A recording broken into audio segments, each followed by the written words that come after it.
खुलुमबाय आं माइनाव बसुमतारी गिबियावनो बर' रादाब नायगिरि नोंथांमोनखौ आंनि चेनेलाव बरायहरबाय लोगोसे गोजोन फुंबिलिनि गाहाम हामलायथि बावहरबाय नोंथांमोननि थाखाय लानानै फैबाय आं गोदान मोनसे रादाब नोंथांमोना भिडिअखौ अननानै जोबजासिम नायलांदो। दिनैनि गिबि रादाबाव दङ थांनाय मैया आसामनि देग्लायनि हाई स्कुल लिभिं सार्टिफिकेट एबा मेट्रिक आनजादनि फिथाइखौ फोसावबाय गासै 4,22,737 फरायसा फरायसुलिफोरा मेट्रिक आनजादखौ लिरदोंमोन। बेनि गेजेराव गासै सा 2,70,471 बिजाथिफोरा उथ्रिसार जानो हादों। मख'नो गोनांदि जरहाटनि प्रज्ञा एकाडेमि सेनियर सेकेन्डारि स्कुलनि फरायसा आमिषी शइकियाया 591 नाम्बारजों आसामनि मादाव सेथि सारियाव जायगा आवग्रिनो हादों। 2025 मायथाइनि मेट्रिक आनजादनि उथ्रिसार जानो हानाय जिल्ला थाखोनि फारिलाइ बायदियै बिटिआरनि सिङाव गोग्लैनाय फरायसा फरायसुलिफोरा सेथियाव चिरां जिल्लाया 74% पास जानो हादों आरो नैथियाव बाक्सा जिल्लाया 69% आरो थामथियाव क'क्राझार जिल्लाया 61% आरो ब्रैथियाव उदालगुरि जिल्लाया 60% पास जानो हानायखौ नुनो मोननाय जादों। आरोबाव मख'नो गोनांदि तामुलपुर जिल्लानि थाखाय मोनसे गोजोनथाव रादाब तामुलपुर इउएन एकाडेमिनि फरायसा नयनमणि बर'आ बे बोसोरनि मेट्रिक आनजादाव 93% मोननो हादों होनना मिथिनो मोन्दों। मख'नो गोनांदि बर' आयदा एबा बड' एमाइलआव नयनमणि बर'आ 100 नाम्बार मोननो हादों। बाक्सा जिल्लानि मेदाघाट बाथौ आश्रम गोजौ फरायसालिनि फरायसा मिथिसार स्वर्गियारिया बे बोसोरनि मेट्रिक आनजादाव 90% मोननो हादों होनना मिथिनो मोन्दों। मिथिसार स्वर्गियारि बिथाङाबो बड' एमाइलआव 100 नाम्बार मोननो हादों होनना मिथिनो मोननाय जादों।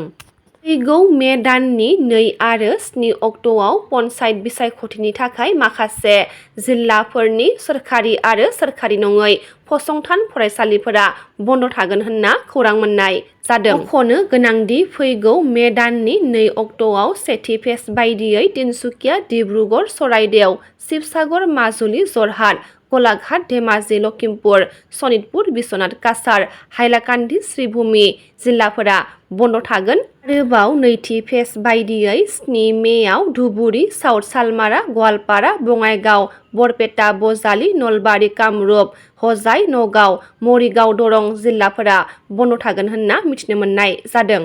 चिरां जिल्लानि बिजनीआव गिख्रंथाव गारिनि जाब्रबथायजों रौनिया हान्जानि आजिरा मोननाय मुक्ति मोसाहारि मुंनि सासे सुबुंनि जिउआ अबथिरा जिउ गोमादों होनना मिथिनो मोन्दों। बिजनी बर'बाजार सुबाइजार लामानि बादुलिपारायाव AS 2634849 नाम्बारनि गंसे डाम्पार आरो AS 2638735 नाम्बारनि गंसे वागन आरनि गेजेराव मोगा-मोगि सौग्रावलायनायाव बिजनी बर'बाजार 1 नं बरिपारानि गामिनि थागिबि बारग' रौनिया हान्जानि सोद्रोमा मुक्ति मोसाहारि 65 बोसोरनि सुबुङा अबथिरा जिउ गोमायो होनना मिथिनो मोन्दों।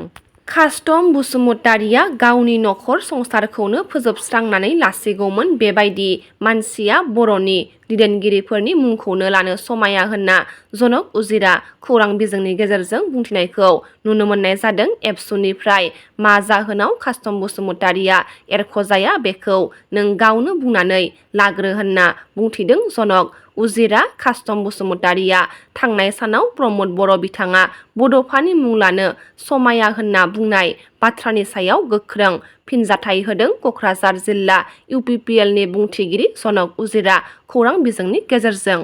दुलाराय बाथौ गौथुमनि गायसनगिरि आफादगिरि रुंसारि रुपनाथ बसुमतारी बिथांनि बान्द्रा आसार एबा फिउनारेल सारमनि खुंफुंदों। थांनाय मैया चिरां जिल्लानि बेंटल गोजौ आरो गेजेरारि फरायसालिनि गेलेग्रा फोथाराव रायजो राजाफोरा खौसेयै गाजा गोमजायै बे हाबाफारिखौ खुंफुंदों। मख'नो गोनांदि रुंसारि रुपनाथ बसुमतारी बिथाङा दुलाराय बाथौ गौथुमनि गायसनगिरि आफादगिरिजों लोगोसे बेंटल गोजौ आरो गेजेरारि फरायसालिनि गायसनगिरि गोरायुं आरो सासे गोख्रों थुनलाइगिरिबोमोन।